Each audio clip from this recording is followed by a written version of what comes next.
दोस्तों, इस मूवी की कहानी शुरू होती है 3 पुलिस ऑफिसर से, कार्ल, हार्डी और जॉनसन, जो कि अपना बैकअप का वेट कर रहे थे और बैकअप टाइम पर आ ही नहीं रही थी। तो वो तीनों उस बिल्डिंग में घुस जाती है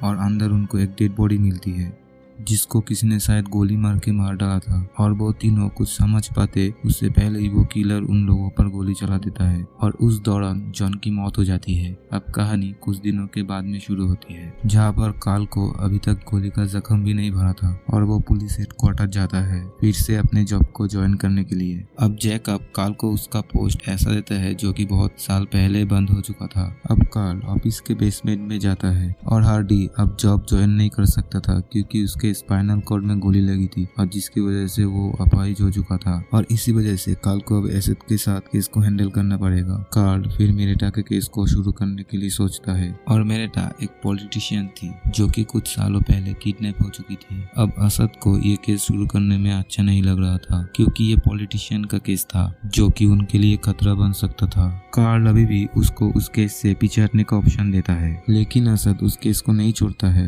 दोनों फिर केस के विटनेस से बातें करने जाते हैं, जहाँ पर एक विटनेस एलिजाबेथ उन लोगों को बोलती है कि किडनैप होने के दिन मेरेटा को उसके भाई के साथ देखा था और मेरेटा का भाई उफे जो कि एबनॉर्मल था और मेरेटा उसका ख्याल रखा करती थी। और उस दिन मेरेटा उसके भाई के साथ कैफे में बैठी थी और फिर दोनों स्टोर में जाती है, लेकिन वहाँ पे कुछ विटनेस ये कहती है कि मेरेटा और उसके भाई को साथ में स्टोर से बाहर जाते हुए देखा था और कुछ लोग ये कहती है कि मेरेटा को मेंस टॉयलेट में देखा था। पर उस विटनेस के बातों को नहीं माना जा सकता था क्योंकि वो उस समय नशे में था। लेकिन कोई भी आदमी इतनी नशे में होते हुए भी किसी खूबसूरत लड़की को नहीं भूल सकता था। उसका भाई खुद देखा था कि मेरेटा को कोई काले कपड़े पहने हुए आदमी किडनैप करने के लिए आया था। फिर मेरेटा को 5 साल तक किडनैप करके रखा गया था और उसे एक प्रेशर रूम में रखा गया था। वो बाहर से मदद मांगने के लिए अपने आवाज भी नहीं पहुंचा सकती थी और खाने और टॉयलेट के लिए उसको 2 बर्तन दिए गए थे और एक आदमी उससे स्पीकर पे बातें किया करता था जो कि एक दिन रूम का नॉइस प्रेशर को बढ़ा देता है जिससे कि मेरेटा 1 साल तक कुछ भी नहीं सुन पाती है। अब इस तरफ कार्ल एक नर्सरी में जाता है जहाँ पर उफे को देखभाल के लिए रखा गया था। बचपन में हुए एक एक्सीडेंट के कारण उफे दिमागी रूप से कमजोर था और उस एक्सीडेंट में उफे की दोनों पेरेंट्स की मौत हो चुकी थी।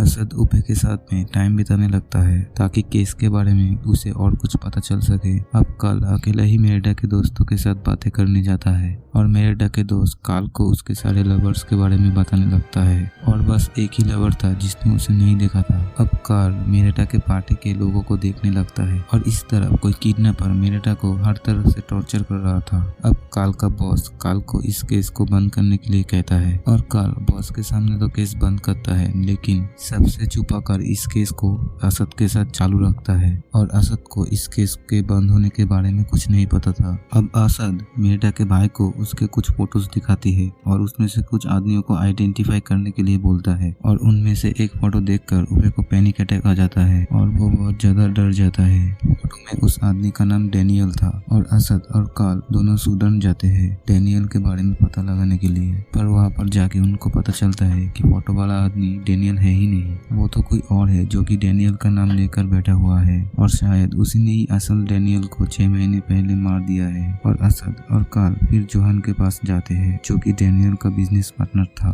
और जोहान से उनको पता लगता है डेनियल का नाम लेने वाला वो आदमी झूठा है जो कि डेनियल के साथ में ही एक अनाथ आश्रम में था। अब असद और कार्ल को वहाँ के पुलिस रोक लेता है जो कि उन लोगों ने बिना पूछे बॉर्डर को क्रॉस किया था। और फिर एक दिन मेरेटा अपने किडनैपर को देख लेता है। मेरेटा को याद आता है कि किडनैपर वही है जिसके साथ उसने उस पार्टी वाले रात में उसके साथ 1 नाइट स्टैंड किया था। और फिर वो आदमी मेरेटा को कहता है कि अगली बार वो जब उसको देखेगी तो वो मर चुकी होगी। और कार्ल और असद को अपने देश बुला लिया गया था और उन लोगों ने बिना परमिशन के किसी और जगह जाके अपने डिपार्टमेंट को मुसीबत में डाल दिया था और इसकी वजह से उन दोनों को अपने डिपार्टमेंट से सस्पेंड कर दिया था। फिर रात को कार्ल और असद मेरेटा के बचपन के बारे में बातें करने लगते हैं, अपने पेरेंट्स के मौत के बाद में मेरेटा अनाथ आश्रम में रहा करती थी और फिर वो दोनों लार्स के बारे में बातें करने लगते हैं। लार्स बहुत ही गुस्से वाला और मारपीट करने वाला आदमी था और बचपन में लार्स के साथ एक एक्सीडेंट हुआ था जिसमें लार्स के फादर मारे गए थे और लार्स की मॉम एक्सीडेंट के बाद में चल नहीं पाती थी। अब उस टाइम के न्यूज़पेपर से कार्ल को ये पता लगता है कि उसी सेम एक्सीडेंट में मेरेटा की फैमिली को भी एक्सीडेंट हुआ था और एक्सीडेंट के दिन दोनों फैमिली ही अपने कार लेके आगे बढ़ रहे थे। मेरेटा अपने फादर के साथ उनके आंखों को पकड़कर मजाक कर रही थी जिस वजह से मेरेटा के फादर अपने कंट्रोल खो दी थी और लार्स के फैमिली के कार से और एक ट्रक से टक्कर हो गई थी जिसमें मेरेटा के पेरेंट्स मारे जाते हैं, पर मेरेटा और उफे जिंदा बच गए थे। उफे तभी से एबनॉर्मल था और एक्सीडेंट में लार्स के पिता और उसकी बहन मारी गई थी और उसकी माँ अपाहिज हो गई थी